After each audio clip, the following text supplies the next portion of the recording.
In goes on the bottom.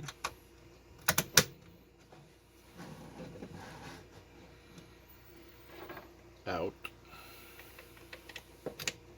goes on the top.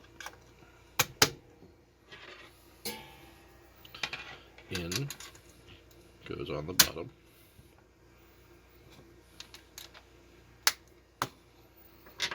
Out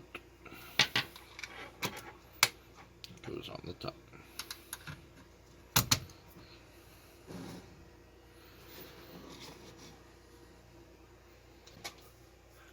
Okay, so I just wanted to talk a little bit about Patchbays. I use Patchbays all the time in my studio.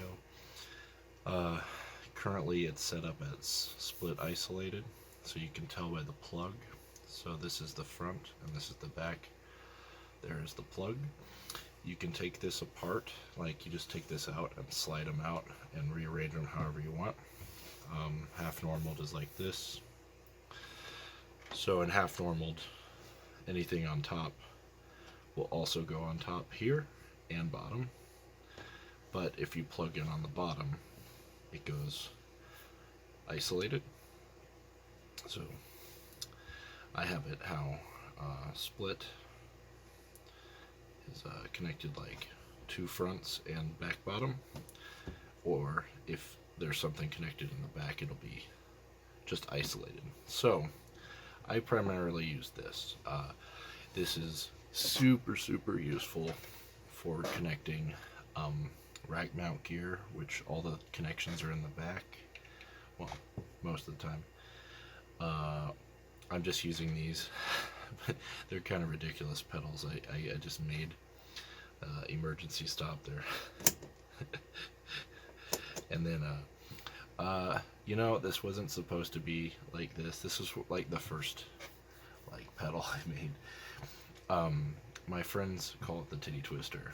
I did not intend to do that. It was supposed to be the simmer down now lady, and then the knobs just fit there. And so what this is volume here and starve here. So for like analog distortion stuff, you can starve the power and make specifically fuzzes, really. Anyways, enough about that. I just grabbed two things to show the use of this. Okay, so in a studio, if you have two of these, you could link this to another part of your studio, and so you can connect things and like reduce cabling all over the place, make it look a little cleaner. Honestly, I would never connect these like this. These have very little functionality. It was more of concept when I was getting into this. And so the general how most studios work is it's like a waterfall. The top is an output and the bottom is an input, and that's how most people use it. Now keep track of what your Patchbay is doing. Like I use a notepad on my computer and it's just Patchbays, and I can tell you where each one of them are, and they're labeled up front. So you've got you could put like 16. Where are we at? We're at 19. This pedal, so the simmer down now. So you can link it up like that.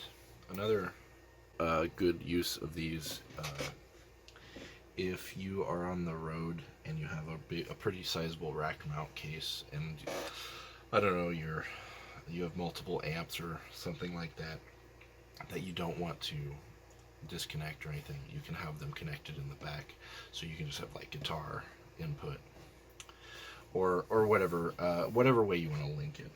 But for right now, if I was going to use this pedal, I already have the ins and outs in.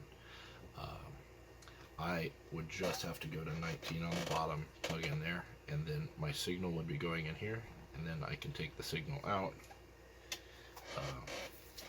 Here, we'll just do this.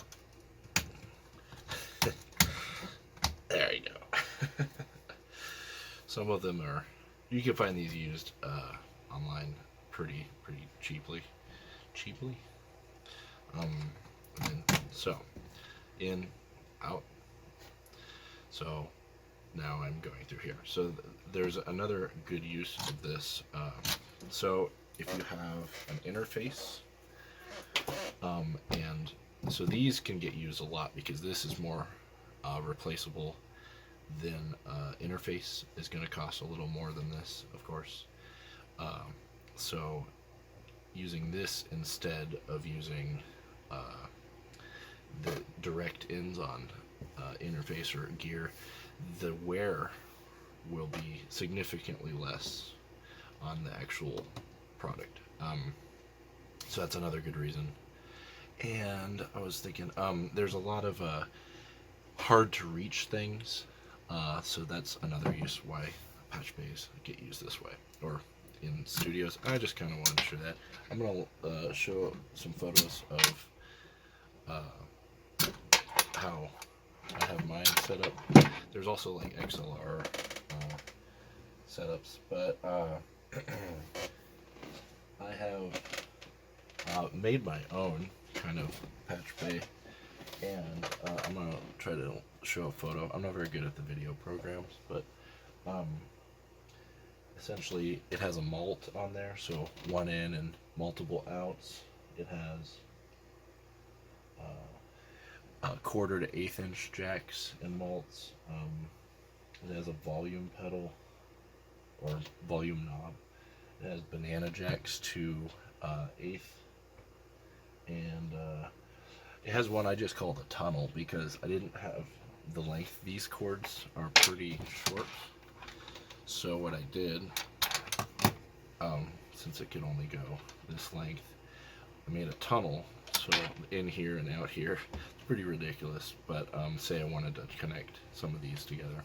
But it's easy ways to adjust the routing of a signal, and that's how I would say most people use them. And then, another thing I do is when I'm not using these cables, I have a tendency just to leave them like this, hanging. So it's like, I know where these are.